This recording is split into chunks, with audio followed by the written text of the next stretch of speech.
অর্ধবয়সী একটা মানুষ রে যে ব্ল্যাকমেইল করে টাকা দাবি করস তোরা, এর জন্য তোগু নামে তো মামলা হয়ে গেছে। খবর রাখোস কিছু?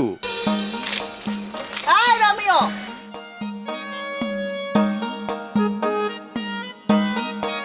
কি ব্যাপার এমন ভাব ধরে যাইতেছো? আরে মনে হয় চিনো না, দেখি না দেখার বান করতেছো। হু আর ইউ? মানে আই নো ইউ, মানে আমি আপনারে তো ঠিক চিনলাম না। আপনি কেডা? আপনারে কি আমি কোনোদিন টাচ করছিলাম? ফেস কাটিং দেখা তো মনে হয় না যে আমার কোনোদিন হাতের টাচ পড়ছে এই মুখে। তারপরেও কেমন জানি চেনা চেনা লাগতেছে। আপনি কেডা কোন তো? ওরে বন্ড রে বন্ড, বুঝতে হাচ্ছি আর কাছে যে 2 লক্ষ টিয়া চাইছিলি হেটাতে যে হেল মারছস, এটার লাই এখন এরকম ভাব দিচ্ছস কেন? আপনার যে এই অবস্থা আপনার বাড়িতে জানে?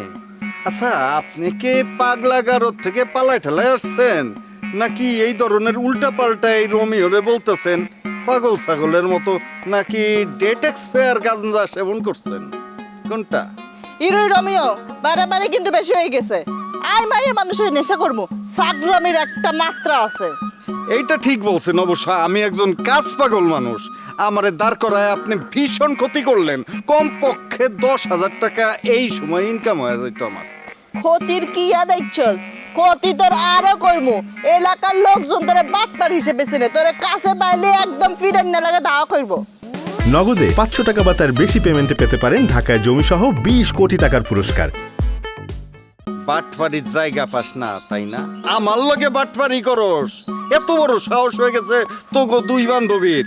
শোন, তোরা 2 বান্ধবী আমার নামে বদনাম রটাস প্ল্যান কইরা, তাই না বাবুস? কি আমি কিছুই জানি না, কিছুই বুঝি না? ব্ল্যাকমেইল কইরা চান্দা দাবি করস, এইগুলি কি আমি জানি না মনে করছস? একদম ভিডিও চলে আসছে আমার হাতে, দিমু একদম সময় মতো চাইরা ভাইরাল হয়ে যাবি। ও আচ্ছা, বুঝতে পারছি। তুই এখন শমশের সাহেবের চামচা হয়ে আইছো কেন? দুষ্ট লোকের একটা তালিকা করা হয়েছে, এটার মধ্যে তোর নাম সবের আগে রয়েছে। আরো খুশির খবর আছে তো জন্যে।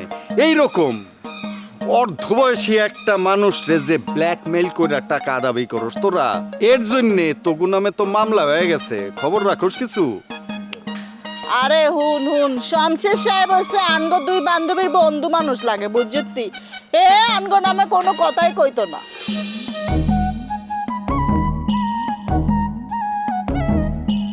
শোনো, রিসোর্টে যেহেতু বেড়াতে আসছি, তাহলে চলো একটু শিউলিগো বাড়িতে বেড়ায় আসি। না, এখন আর শিউলি বাড়িতে যান যাবে না। কেন যাওয়া যাবে না? আমরা রিসোর্টে আসছি, এটা যদি শিউলি শুনে এখানে এসে ওদের বাড়িতে যায় না, ও তো অনেক মন খারাপ করবে, কষ্ট পাবে। পাক, এখন ওখানে যাওয়ান লাগবো না। আচ্ছা, আমি তো বুঝলাম না। হ্যাঁ, আগেও দেখছি, এখনো দেখতেছি। এখন তো তোমার বিয়ে শাদী হয়ে গেছে না? তুমি কথায় কথায় খালি শিউলির নাম কিসের জন্য না হয় আমি তো এটাই বুঝতে পারলাম না। কোনো বাড়ির বউ অন্য মায়ের নাম নেয়ার পরে স্বামীর প্রতি কেউ খুশি থাকে? হ্যাঁ, কোনোদিন দেখছো কোনো অন্য মেয়ের নাম নেয়ার পর বউ খুশি হয়েছে? হ্যাঁ, তোমার তো আমি ঠিক বুঝতে পারতেছি না। আচ্ছা, আমি বুঝলাম না, শিউলির নামটা নিলে কি হয়েছে? আমি তো আর শিউলির বিয়ে করি না, আমি বিয়ে করছি পিস্তিরে। মনটা একটু বড় করো তো। আমার মন বড়ই আছে, আমার মন নিয়ে তোমার এত চিন্তা করা লাগবে না। আমার মন অনেক বড় দেখাই তোমার মতো একটা মানুষের পিছে ঘুরে ঘুরে আমি তোমারে বিয়ে করছি। নগদে 500 টাকা বা তার বেশি পেমেন্টে পেতে পারেন ঢাকায় জমিসহ 20 কোটি টাকার পুরস্কার। আর আমার মন যদি ছোটই হইতো তাইলে আমি বিয়ার পরে শিউলিগো বাড়িতে কোনো সময়ই যাইতাম না। আবারও তোমারে কয়ে দিতেছি, এখন থেকে ভাইবা চিন্তা আমার সাথে কথা বলবা, আর শিউলি কোনোভাবেই করণ যাইব না, বুঝতে পারছো? আমার কিন্তু মেজাজ বলে দিলাম 420 হয়ে যাবে। তোমার মেজাজ যদি গরম হয়ে যায় 420 হয়ে যায়, আমারও মানে তোমার মেজাজ যদি ঠান্ডা থাকে আমার মেজাজ ঠান্ডা। আচ্ছা, আমি তো কিছু বুঝতেছি না ফাইজুল। হ্যাঁ, আমি যে কথাই বলতেছি সেই কথারই উত্তর দেখে একদম তোমার রেডি।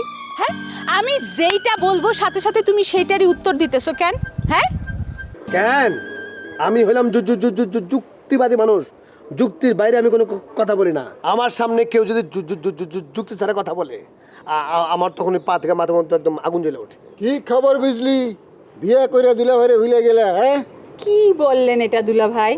আপনারই কি ভুলে যাওয়া যায়? হ্যাঁ, আপনি আমার বিয়া উপলক্ষে পুরা গ্রামে যেমনে মিষ্টি খাওয়াইছেন, আর বিশেষ করে পারুল রে আপনি আলাদা করে যেভাবে ভালোবাসা দিয়া মিষ্টি খাওয়াইছেন সেটা কিভাবে ভুলা যাব দুলা ভাই? আপনি এটা মানে আপনি আমার আসলে চিনতেই পারলেন না।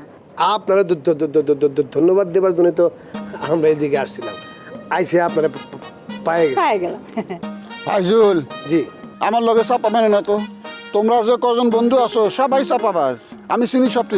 দুলা ভাই একদম ঠিক কথাই বলছেন, যা বলছেন একদম সত্যি কথাই বলছেন।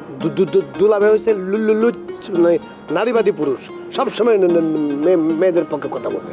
মেয়েরা যদি তোমাদের চাইতে ভালো হয় আমি অবশ্যই তাদের পক্ষে কথা কব। আমি কাউরে তেল মেরে কথা কই না।